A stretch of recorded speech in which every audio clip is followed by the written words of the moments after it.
Chân cư xôm chơi nhung nhiệt bò bò sạp bò sấy là tê sna krem bấy là miền bẹp là xong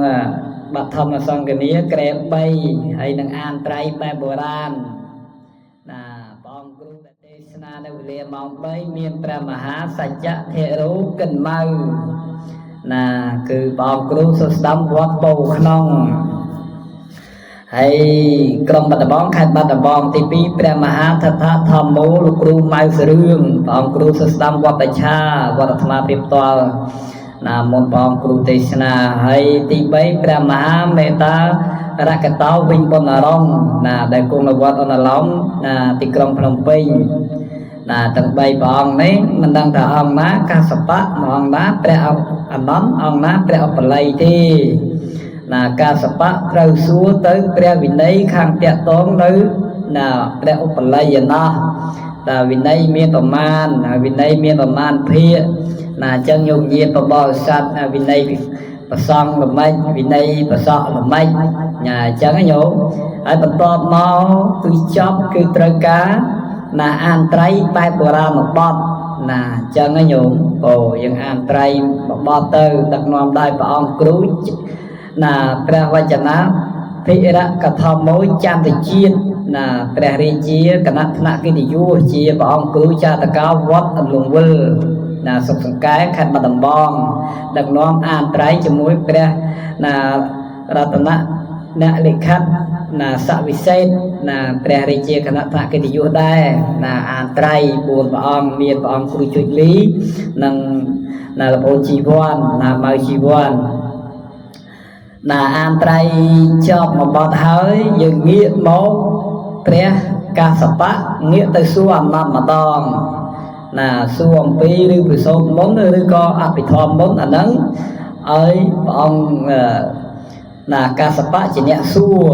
ណាអញ្ចឹងណាសួរ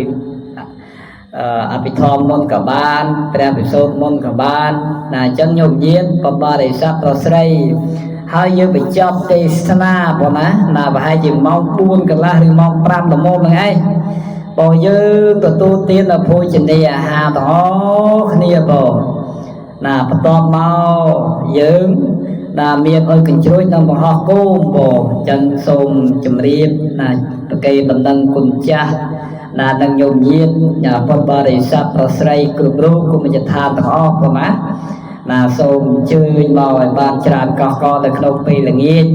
ណាទេសនាអានត្រៃបែបបុរាណណានៅក្នុងសាលាបឋមសិក្សាពង្គប់ភូមិពង្គប់សង្កាត់ស្រយៅក្រុងសង្សែនខេត្តកំពង់ធំណាហើយវេលាព្រឹកឡើងបងថ្ងៃអាទិត្យពីកើតខែស្រាបត្រឹមថ្ងៃទី27ខែកក្កដាដដែលណាវេលាមក6យើងប្រគេនជាគូដល់ព្រះសង្ឃអញ្ចឹងញោមណាយើងจะប្រគូប្រកេនដល់ព្រះសង្ឃហើយវេលាមក8ណាអារតនីធម្មកថាសម្ដែងបឋមទេសនាដោយព្រះអង្គគ្រូរាជមនីវង្សាសង្ឃសវត្ថាព្រះធម្មធម៌អនុគុណក្រុងស្ទឹងសែនណាត្រូវជាព្រះអង្គគ្រូចាតកោវក្តីអណ្ដែតហើយលោកព្រះអង្គได้សម្ដែងបឋមទេសនាព្រោះព្រះអង្គជាណាម្ចាស់ទឹកម្ចាស់ដីណាអញ្ចឹងយើងធ្វើអីកុំឲ្យចោលម្ចាស់ទឹកម្ចាស់ដីណាយើងការអនុគ្រោះដល់ព្រះអង្គគ្រូដែលបានណាសម្ដែងធម្មទេសនាណាចែកជូនដល់ពុទ្ធបរិស័ទប្រុសស្រីណានៅពេលព្រឹកមក8ហើយចប់ហើយចប់មក8កន្លះហ្នឹងឯងមិនឲ្យយូរទេសម្ដែងទៅ20នាទីបានហើយឬក៏កន្លះម៉ោងល្មមបានហើយណាអញ្ចឹងវេលាមក9ណាញោមញាតបបោស័តអញ្ជើញមកពីទីចិត្តទីឆ្ងាយគ្រប់ភូមិគ្រប់ឃុំគ្រប់ស្រុកណាបណ្ដាខេត្តមានហ្នឹងយើងធ្វើពិធីណានិមន្តព្រះសង្ឃគួយចោបបណ្ឌបាតព្រះសង្ឃ100អង្គរូបណាអញ្ចឹងញោមណាអញ្ចឹងដែលញោមញាតបបរិស័ទដែលរបស់ដែលត្រូវប្រគេនព្រះសង្ឃហ្នឹងមានណាមានមីទៅមានបាយទៅមានទឹកសុទ្ធនឹងមានភេសជ្ជៈនឹងមាននំមានណែកមានកក្របមានបច្ច័យទេបងណាបើយើងនិយាយទៅបច្ច័យញោមអញ្ចឹងគឺការអនុគ្រោះណាព្រះអង្គត្រូវការបច្ច័យ4ដែរហើយញោមញាតក៏ត្រូវការបច្ច័យ4ដែរ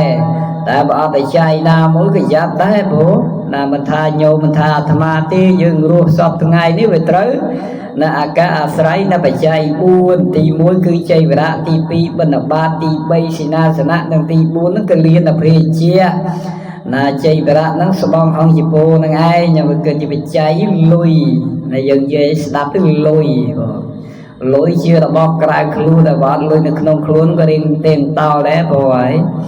ណាហើយទី2ហ្នឹងគឺជាចង្ហាន់បណ្ឌបាតណាគឺអានិសង្សនៃការដាក់បាតនេះបានបំណាស់ក្នុងព្រះបាលីលោកសម្ដែងថាបត្តបោរាណភាវេនមេតាបេតាបមញ្ចារេព្រោះហេតុដូច្នោះបានជាមេត្តាបិតារបស់អស់លោកណាដែលរួចចាក់ទីតថោកទៀតដោយអនុភាពនៃបាយដែលញោមញាតបរិស័ទនឹងដាក់បាតណាដែលពេញក្នុងបាតនេះហើយដោយញោមដាក់បាត5អង្គក្តីញោមដាក់បាត10អង្គក្តីដោយញោមបានដាក់តិចក្តីអាហ្នឹងវាកើតឡើងអំពីការសន្សំបើយើងមិនចេះសន្សំទេវារៀងយ៉ាប់ហើយអត់មានអ្នកណាសន្សំឲ្យទេណាគឺសេចក្តីល្អយើងណាធ្វើតែខ្លួនឯងគឺយើងសន្សំខ្លួនឯងបន្តិចតិចទៅញោមណាបានប៉ុណ្ណាយើងយកប៉ុណ្ណឹងទៅយើងធ្វើតាមនៅតាម